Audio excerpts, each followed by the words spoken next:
So hello and welcome back to another video. তো আজকে কথা বলবো film fair award related update বা অ্যাওয়ার্ড রিলেটেড কিছু ভিডিও নিয়ে। তো তোমরা সকলেই জানো যে এই বেশ কিছুটা টাইম একটা খুব টপিক নিয়ে কথাবার্তা চলছে, যেখানে মূলত এই বিষয়টা নিয়ে আমরা জানতে পারি যে খাদানের মতো সিনেমা এবং বুমেরাং এর মতো দুটো সিনেমা, এই দুটো সিনেমা ফিল্ম ফেয়ারের কোনো ক্যাটাগরি লিস্টে এই দুটো সিনেমা কোনোভাবেই অ্যাওয়ার্ড পায়নি।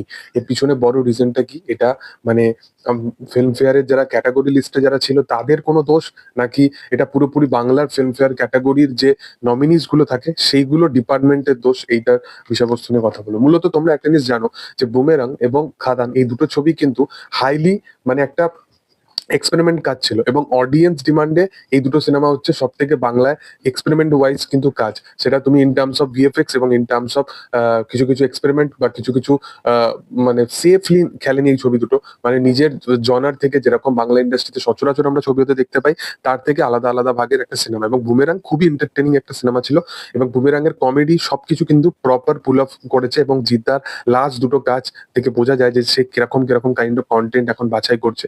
সে বুঝে গেছে যে তার অডিয়েন্স কি চায় না চায়। অ্যাট দি এন্ড বা টিল দি এন্ড তখনই তুমি ভালো অ্যাক্টর হবে বা তখনই তুমি ভালো সুপারস্টার হবে যখন তোমার কাছে কালেকশনের থেকে মোর দ্যান এই জিনিসটা ম্যাটার করবে যে আমি অ্যাটলিস্ট আমার এন্ড থেকে ভালো কিছু ডেলিভার করছি। সেই জন্য সে খাকি দা বেঙ্গল চ্যাপ্টারের মতো এত ইম্প্যাক্টফুল একটা কাজ সে করেছে। এবং এর সাথে সাথে তার বিগত যেটা কাজ ছিল বুমেরাং, সেটাও দুর্দান্ত মাফিক একটা কাজ ছিল।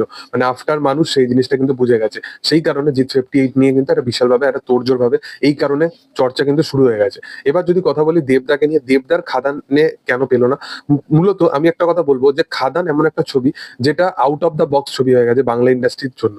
এর পিছনে রিজনটা হচ্ছে এখানে কিন্তু সচরাচর এরকম কাইন্ড অফ কমার্শিয়াল কাজ আমরা হতে দেখি না। সেই জন্য বেস্ট ভিএফএক্স ক্যাটাগরি বা বেস্ট তোমার অ্যাকশন মাস্টার ক্যাটাগরি, এইরকম কাইন্ড অফ ক্যাটাগরাইজেশনে তোমরা কোনো রকম লিস্টই দেখতে পাবে না, যেখানে খাদান একতরফা পুরো জিনিসটা এগিয়ে নিয়ে যেতে পারতো। এবং খাদানকে এই কারণে কোথাও গিয়ে এই ব্যাকল্যাশটা পেতে হয় যে এত ভালো সিনেমা, এত সমস্ত কিছু সিনেমা, কিন্তু আমার মনে হয় যে একটা সিনেমা বেশি ইম্পর্টেন্ট হয় একটা অ্যাওয়ার্ড পাওয়ার থেকে। মানে অডিয়েন্সের কাছে বেশি ইম্পর্টেন্সটা মেন ফ্যাক্টস হয়ে দাঁড়ায়। একটা সিনেমা 22 কোটি টাকার মতো বক্স অফিস কালেকশন করেছে, স্টিল ছবিটা রানিং। তো আমার মনে হয় না যে এই সমস্ত ম্যাটার দেবের জন্য হবে না। এবং জিতের ছবি নিয়ে যদি আমি কথা বলি, সচরাচর বরাবরই এই জিনিসটা হতে দেখা যায় প্রত্যেকটা বছরই, যে জিতকে কিন্তু অ্যাওয়ার্ড দেওয়ার সময় বা প্রত্যেকটা অ্যাওয়ার্ডের সময়, সেটা মহানায়ক সম্মানের অ্যাওয়ার্ড হোক বা ফিল্মফেয়ার সম্মানের অ্যাওয়ার্ড হোক, প্রত্যেকটা অ্যাওয়ার্ড সময়ের মধ্যেই একটা নাক ছিটকানো ব্যাপার থাকে। কিন্তু এইখানে ফিল্মফেয়ার যেটা করেছে, এর মধ্যে আমি কোনো পলিটিক্যাল অ্যাঙ্গেল কিছু দেখতে পেলাম না। এর পিছনে বড় রিজনটা হচ্ছে তোমরা বলিউডে যদি দেখে নাও কার্তিক আরিয়ান, যেখানে অন্যদিকে লাপাতা লেডিস বা এত ভালো ভালো সিনেমা ছিল, সেই সমস্ত জিনিসকে ছাপিয়ে কার্তিক আরিয়ান ভুলভুলাইয়া 3-র জন্য মানে একটা বেস্ট অ্যাক্টরের অ্যাওয়ার্ড পেলো। এটা কোনো দিক থেকে মানা যায় না।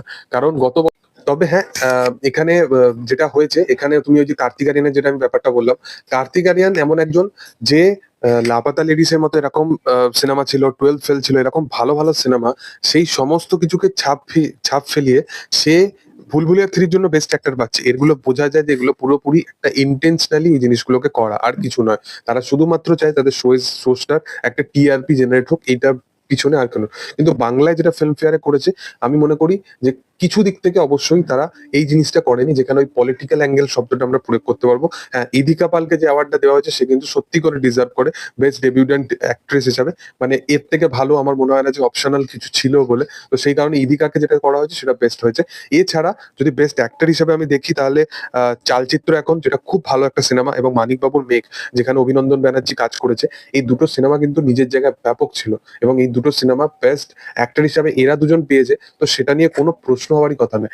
বেস্ট যদি আমি এখানে অভিনেতা হিসাবে, মানে অগ্রণী ভূমিকা সেরা অভিনেতা হিসাবে এখানে শিবপ্রসাদ মুখার্জি এখানে বহুরূপীর জন্য পেয়েছে। তো শিবপ্রসাদ মুখার্জি কোনো দিক থেকে কিন্তু বহুরূপীতে খারাপ পারফরমেন্স করেনি, তো সে একদম ভালো পারফর্মার ছিল।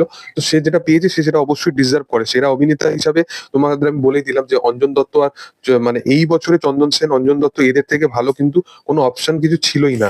এবং যদি আমি অভিনেত্রীদের মধ্যে বলি, তাহলে শুভশ্রী গাঙ্গুলি যেটা পেয়েছে বাবলির জন্য, আমি এটার সাথে একদম সমর্থন করি না। কারণ শুভশ্রী গাঙ্গুলি দুর্দান্ত মাফিক একজন অভিনেত্রী, বাট বাবলির কাজটা আমার পছন্দ হয়নি, পোষায়নি। আহ সিনেমাটাও ভালো ছিল না আমার মতে ইটসেলফ। তো আমি এই জিনিসটার সাথে একদম একমত নয়। ঠিক আছে, যেটা একটা একটা আমার মনে হয় যে ফুল ডিসিশন, বাট মমতা শঙ্করকে যেটা সেরা অভিনেত্রীর জন্য দেওয়া হয়েছে বিজয়ের পর, সেটা কিন্তু কোনো দিক থেকে খারাপ ডিসিশন নয়।